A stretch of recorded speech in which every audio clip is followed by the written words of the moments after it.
I wish every one of my colleagues well who's decided they want to do something else. Lord knows, I wouldn't judge them for that. But what I want Democrats out there, if we're talking politics, to know is that some of us are going to stand and fight. Hi there, it's WAMC News Director Ian Pickus. And on this episode of the WAMC News Podcast, an extended conversation with New York Congressman Sean Patrick Maloney of the 18th District. He's in charge of the Democratic Congressional Campaign Committee's midterm strategy. We talk about COVID, President Biden's polls, Ukraine, and much, much more. Let's jump right into it. Congressman Maloney, welcome. And since we last spoke, you yourself had a case of COVID-19. How are you doing? I'm fine. Like a lot of people, I had a breakthrough case. I was sick for about a week, but, pretty mild. Felt real tired and had a cough, but nothing much beyond that. Unfortunately, it's what we're dealing with, but it still makes a lot of sense to be vaccinated and boosted because most of the docs told me it could have been much more serious if I didn't have that immunity already. So I was certainly glad to be vaccinated, when I had a breakthrough case. But good news is it looks like we're on the backside of the Omicron surge. Case numbers are much, much better. And hopefully we can lift these mask mandates and people can start living more normal lives. Any idea where you got COVID? No, no. I mean, it would just be a guess. So as you just mentioned, you've been advocating in recent days for establishing a clear off-ramp from COVID restrictions. What's your view of how everyday life should look in the next few weeks and months? Well, look, first of all, I think because of a lot of responsible decisions by individuals, by policymakers, I give the Biden administration a lot of credit for getting the shots in arms, getting the testing kits out there, all the things that have brought us to a point where we have good vaccines, very good vaccine coverage in New York, where we have good therapeutics, better treatments, where we have widely available and reliable testing. And what we're seeing is that people have much better outcomes. And so while the case numbers went through the roof recently, the ICU admissions and the really serious outcomes, obviously the death rate are what we really are tracking.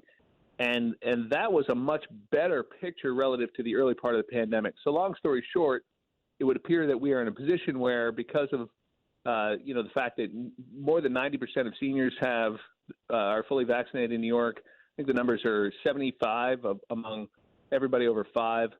And with the natural immunity out there, I believe we are absolutely in a position to lift the mask mandates. And remember, there's a difference between a mandate and making a good decision on mask wearing. People will still want to wear masks, certainly in certain situations. Certain people who are particularly vulnerable should probably continue to wear masks. But I don't think we need to mandate it, in New York at least, at this point. What kind of data are you using to come to that conclusion? I ask that because there have been some differing decisions made by governors in the Northeast, especially when it comes to masks in schools. What makes you say now's the right time? Well, just look at the hospitalizations, the ICU admissions, and the death rate, I think, are the most relevant metrics about whether we can, through our existing healthcare system, with the needed support we have to provide, whether we can manage a surge in cases, whether the hospitalizations stay lower than they were and much less serious in terms of the patient condition and outcomes. And again, if you aren't seeing the ICU admissions and you aren't seeing the death rate that we saw in the early part of the pandemic, and we're talking about significantly improved data on that, then I think most of us understand that we can go about our daily lives understanding that some of us should be wearing masks, particularly if you were immune compromised, if you're obese, if you're elderly, if you're not vaccinated. It's the most serious thing. And the rest of us are unlikely to get a breakthrough case, and if we do, we'll have a good outcome. And that, to me, really argues for looking at the other costs associated with having kids in masks in schools, having people in masks in their daily lives, of separating people and isolating them. I mean, there are real costs to these measures, as important as they've been over the last 2 years, and we need to move beyond it at the earliest possible opportunity. I think it's absolutely justified by the data here in New York and the responsible thing to do. and I applaud the governor for doing it. You know, the CDC has not advocated for taking masks down yet. Are you communicating your vision to the federal government and to the White House for how you think, things should be going in terms of COVID? Yeah, you bet. But don't miss the distinction between what the CDC is saying and what I just said. What the CDC is saying is that masks make sense. That is a different thing than saying mandates are necessary, where your case rates and your hospitalizations and your death rates have dropped precipitously, and the immunity in the population through vaccination and resolving the virus is really at herd immunity. So what CDC is saying is not you need a mandate. What CDC is saying is that masks make sense in certain situations. Now look, they're also dealing with a national picture where in other places they're not as well off as we are now in New York. So what I'm talking about is in New York, mask wearing is great if you want to do it. Go for it. And you should absolutely do it if you're around someone who's vulnerable or you are vulnerable to the virus. But if you're a fully vaccinated, otherwise healthy adult, I don't think a mandate is necessary. And that's the point. There's a difference between whether masks make sense and whether they're mandated. There have been other costs associated with the pandemic, as you mentioned, including economically. How do you view the state of the economy post-COVID or maybe at the tail end of COVID now in your district and in New York State? Look, it's good in some ways, and in other ways, it's not. I mean, the fact is that groceries and gas are too damn high, and people feel it every day. So they're not going to take a lot of comfort in the fact that economic growth and job creation is really robust. So you got to do it all. You got to have strong growth creation, business formation, all the things that are actually good right now. That's a great backdrop. But we got to get the supply chain issues worked out. We got to get the prices of groceries and gas down because it's really hurting people. And until we do that, we're not done. And so I think we've made a lot of progress from the depths of the pandemic, and we got a lot of good things in the pipeline. But it's not where it should be. Who's to blame for that? I asked that question because as we speak, a new Quinnipiac poll just came out with some, bad numbers for President Biden in terms of his job approval among Americans. Do you see a connection between the inflation issue and, President Biden's fortunes? Well, look, obviously when you're the president, people are going to hold you accountable for everything, whether it's fair or not. I think most people out there understand that inflation right now is a function of what happened with the pandemic. You blew up the world economy and the supply chains, and then you restarted them kind of all at once. And so I think it makes sense to folks that when you look around the world, everybody's dealing with this, not just us. And in fact, we're dealing with it better than most of the other major economies in the world. We've got better growth rates and a better economy. But that doesn't mean people feel better about paying too much for gas or more for groceries. So until you get the price of a gallon of milk and a pound of hamburger and a gallon of gas back to where it should be, yeah, you bet there's going to be some fallout for anybody who's in charge. The question is whether the president's making the right decisions. And when you look at the success in resolving the supply chain crisis, when you look at what they're doing by trying to eliminate the gas tax or reduce it at the federal level, which would help at the pump, when you look at what they're doing with releasing petroleum oil from the Strategic Petroleum Reserve, and these are real actions that will have a good impact. And then together with getting containers off of the ships faster and making the port workers go 24 hours a day at our major ports, these are all things the administration has done that will help get us out of this faster. And so I think they're on the right track, but man, we're not where we should be. I only have about a minute or two for this last topic in this segment, but what's your sense of the situation in Ukraine right now and the state of, U.S.-Russia talks, the potential for a ground war there? Well, it's a very serious situation. I'm actually headed to the Munich Security Conference tomorrow, and I'll be in Europe for the next few days, really focusing on this. I serve on the House Intelligence Committee. I've spent a bunch of time on it already. I think what Americans should know is that it's a very serious situation. The Russians are menacing Ukraine in an unprecedented manner. You're talking about north of 100,000 Russian forces on the border of that country, which poses no threat to Russia. And if there is a war, I think people should understand you're talking about a major ground invasion. You're talking about ballistic missiles, airstrikes, naval bombardments, amphibious landings. This is not some bloodless action. This is going to be a major conflict. You're going to have huge civilian casualties. and it'll be an absolute disaster for the people who live there and for security in Europe and for the economy of the world in many ways. And so it's absolutely essential that we prevent and deter what the Russians are doing. I think this week has brought a glimmer of hope that the president's policies of standing strong here are working. I mean, give President Biden some credit. He has stood up to President Putin, showed a real steel spine on this, and it looks like the Russian dictator may be backing off, but we don't know yet. And if he chooses to invade, it's going to be absolutely horrific, and we'll need to be in it for the long haul. Congressman Maloney, President Biden will be naming a new Supreme Court nominee and has pledged that it will be a black woman. Wondering if you have any thoughts on the nomination or the process. Well, listen, I think that when you look at the candidates he's focusing on, any one of them would be an outstanding choice. It's exciting that he's going to make a little history with that appointment. I think it's time.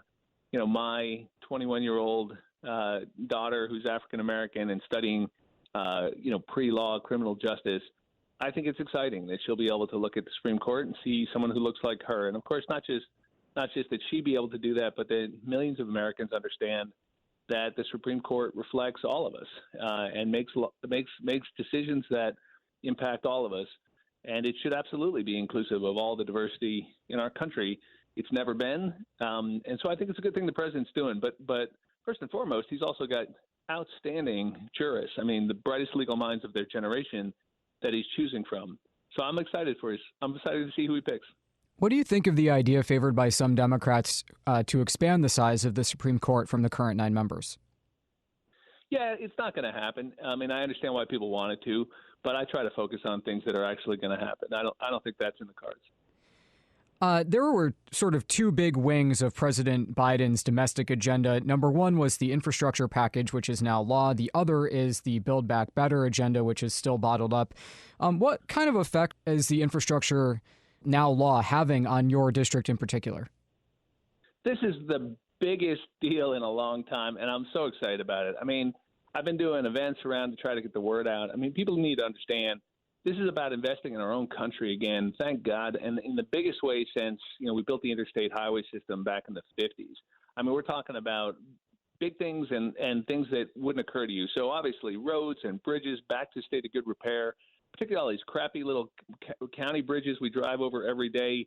They call those off-system bridges. I wrote the legislation in the House that will put about $12 billion just into those bridges so we get them all back to the state of good repair.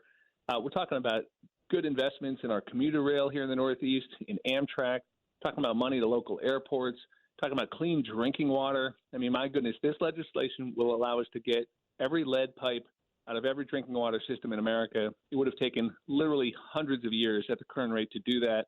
We're going to do that in this legislation. That is, as you point out, law now, not a proposal. It's happening. And by the way, all of that and more will create millions of good, well-paying jobs here in the United States that you can support a family on, that you can get with a high school education. I mean, this is a big win for America and will create a generation or more of economic wealth. So it's exactly the kind of thing we ought to be investing in, and it's bipartisan. And I think everybody should give this president some credit. A bunch of people have been talking about this for years. He got it done, and it's going to be a big win for the Hudson Valley and for our country. Now, on the other side, Build Back Better has not seen the same success. What's your sense of the state of that bill? Is that agenda still alive with Senator Manchin saying he's a no? Yeah, it's very much alive, but the question is how you get it done and what you can get done. I'm a pretty practical guy. I don't want to tread water forever here. We should figure out what he'll support and pass it. Now you're talking about what's called a reconciliation bill, right? So you got to do as much as you can in that vehicle because you can only do it once. People will know with 51 votes. But look at what we're talking about. I mean, for people out there who wonder what the heck are we talking about, and whether they support this or not. What we're talking about is every 3- and 4-year-old in America being able to go to preschool, not daycare, school. Make a huge difference. We're talking about capping people's child care costs at 7% of a middle-class family's income. Most working middle class people are paying twice that right now for child care. We're talking about the child tax credit, which has affected 128,000 people just in my district, taken half the kids in poverty and lifted them out of poverty this year.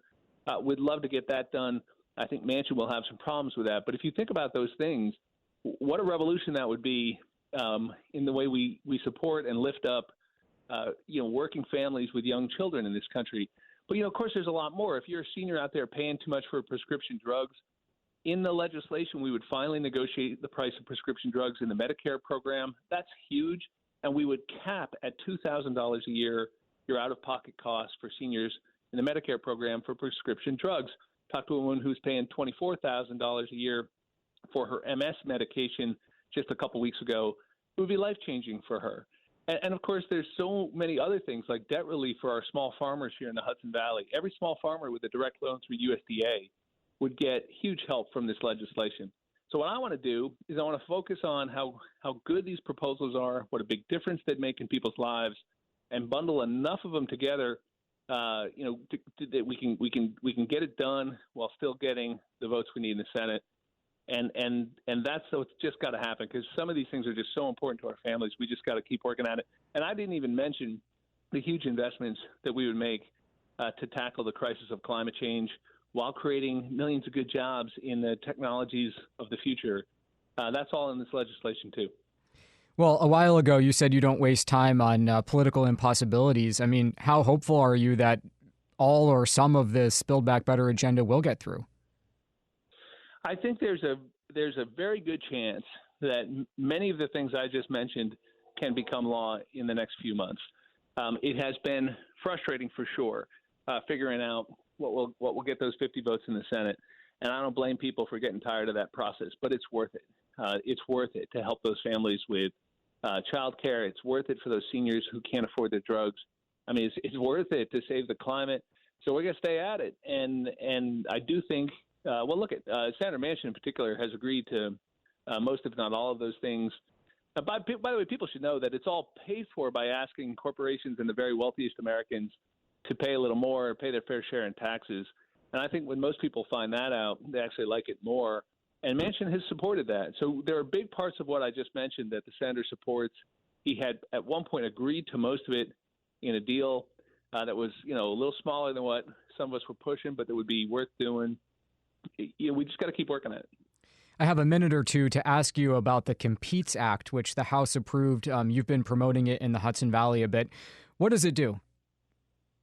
Well, I tell you what, together with the rescue plan and the infrastructure bill, the Competes Act is going to become law. Will represent the third major historic piece of legislation. What it's going to do is it's going to bring manufacturing jobs back to the United States, bring our jobs back. How? We're going to invest $50 billion in making sure that microprocessors, semiconductors are made in the United States. That's huge for our economy and our national security. Talking about billions more to make sure that solar panels get manufactured in the United States. These are advanced technologies, good jobs, good wages. We need to bring those manufacturing jobs back to America. People have been talking about it for years. This will do it. It's $40 billion to untangle our supply chains, and most importantly, untangle them by bringing the manufacturing back to the United States in the critical areas that we saw exposed during the pandemic, but others that relate to our future national security. So those are the core pieces of it. I was just out at IBM talking about it because it's a big win for the technology corridor in the Hudson Valley that runs from here up to Albany, and we can really benefit from this. So I hope people check it out. It's called the Competes Act in the House. The Senate calls it USICA, USICA, I think. But they're about a little to more get confusing. Put together in a conference committee. Yeah, they're about to get put together in a conference committee, and we should have a law signed by the president in the next couple of months. Just in a second or two, Republicans carped that the Competes Act weakens the U.S. compared to China. What's your response to that? Yeah, look, the 18 Republicans voted for it in the Senate. So, what you're seeing in the House, I'm sorry to say, is that the truth is there is a lot of bipartisan support for this. It went through a bunch of committees. 80% of it is done on a bipartisan basis. And I'm sorry to tell you that Kevin McCarthy and the House Republicans decided they didn't want to give big win to the president. They know we can pass it without their votes in the House, and so they're all going to vote no. But it's just politics. Look at the 18 Republican senators supporting it in the Senate. Look at the provisions on this. This is the most important legislation we're going to pass to stand up to China, to bring our jobs back. to build things in the United States again, and they know it's a good bill. They just don't want to give the president a win. Congressman Maloney, as we speak, the New York Democrats are gathering for their convention. Governor Hochul is trying to run for a full term. Fair to say you're a full-throated supporter of hers? Yeah, look, I think she's done a great job. I think the governor stepped into a difficult situation, and she's doing a great job. And do you think that Tom Suozzi, running against her, your fellow congressman from New York, is he making a mistake in that primary? Look, this is for the voters to decide. I mean, Tom's going to, go out there and compete. He believes he's got a vision for New York. He's a friend, and he's a very talented guy. I don't think it's in the cards for him this time, but hey, it's a free country, and he's certainly able to put it before the voters, and we'll let them make up their minds. You weighed in on the new redistricting maps that the governor signed not long ago, which redraws the House maps as required by the census every 10 years. What do you think of the contours of your new district going forward? Well, my district remains highly competitive. That's good for the voters. I think of the 22 districts Democrats could win under those new maps in New York, mine would be the toughest one for a Democrat. So, look, I've always been in a competitive seat, and that means I got to earn it 2 years at a time. Go to the voters, tell them what I'm doing, how I'm working for veterans, how I'm working to bring jobs back to the U.S. to fight the pandemic, how we're gonna get the economy going, get clean drinking water, all the things that are priorities for me, and it's up to them. So I think it's a good map. I think it's about as fair as we've had a map in New York in a long time, because we've been dealing with the Republican gerrymander for decades, and I think they did a good job. Now, for their part, the Republicans say this was a partisan gerrymander by Democrats. The Democrats who run the state legislature ended up drawing the lines themselves because the bipartisan commission that was impaneled to draw the maps couldn't come to an agreement together, and Republicans are already challenging it in court. What do you say to that criticism? Well, look, they have every right to challenge it in court. I think they're going to fail. The fact is the bipartisan commission had the responsibility of coming up with a consensus map, and it failed to do so, not once but twice. And in that situation, the Constitution requires the Assembly to pass the maps. Right? We have to have maps. The dates are coming up quick to file for office, to get signatures, and to run a campaign.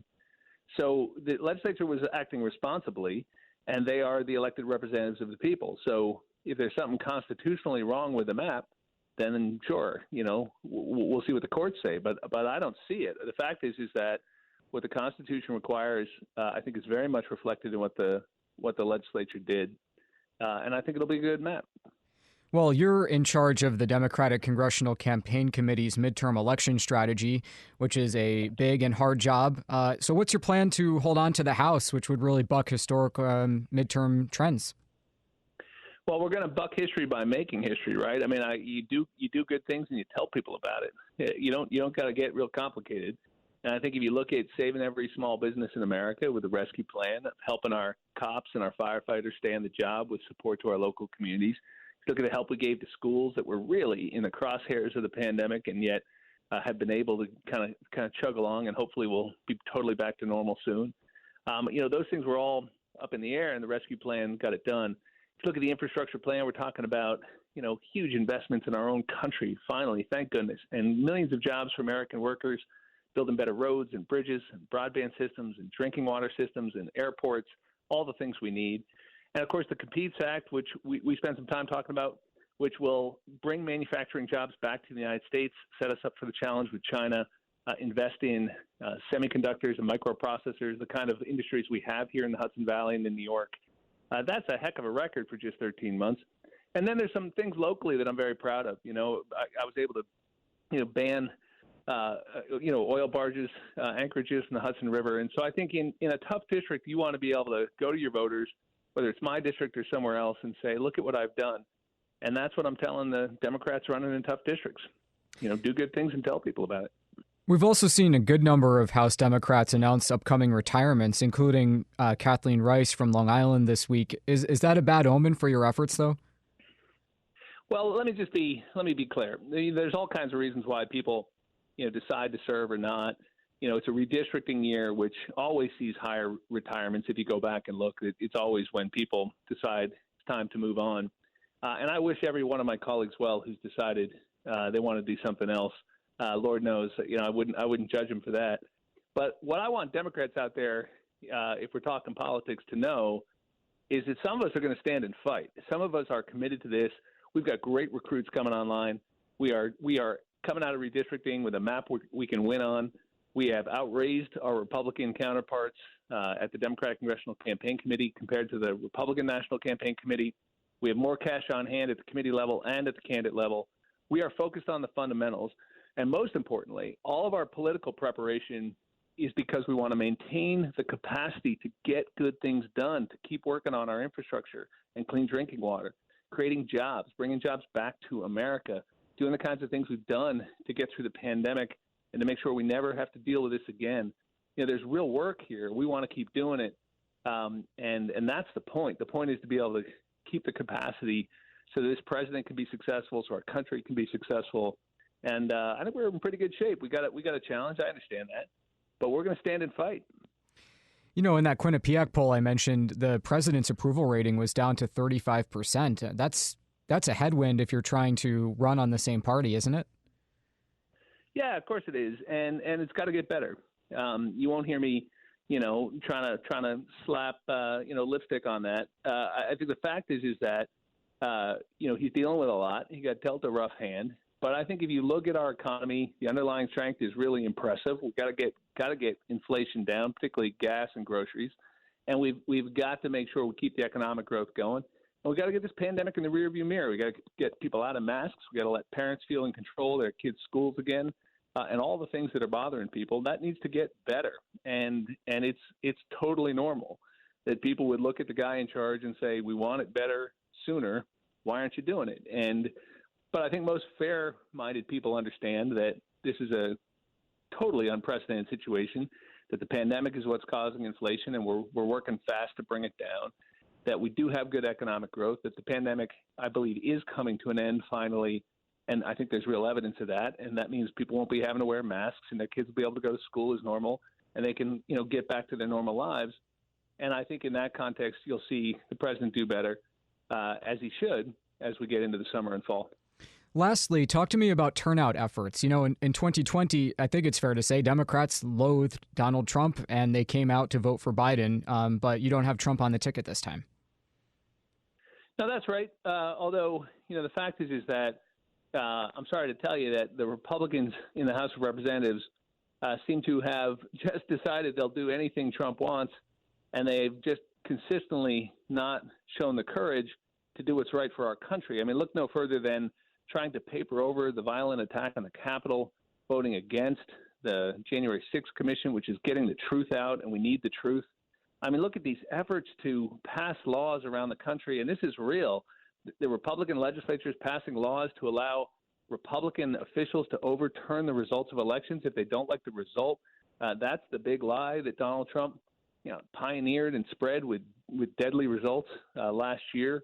And so the problem is not Trump. The problem is that the Republicans don't have the courage to stand up to him, and they'll do anything for power right now. And they think to do that, they just need to do whatever he wants. Some of us want to do what's right for all of you. Some of us think we can build a better country, that we can get you better schools and a better economy, good jobs, better wages, better health care, clean drinking water, support our veterans, build the industries of the future right here in America with good manufacturing jobs again, take on China and win.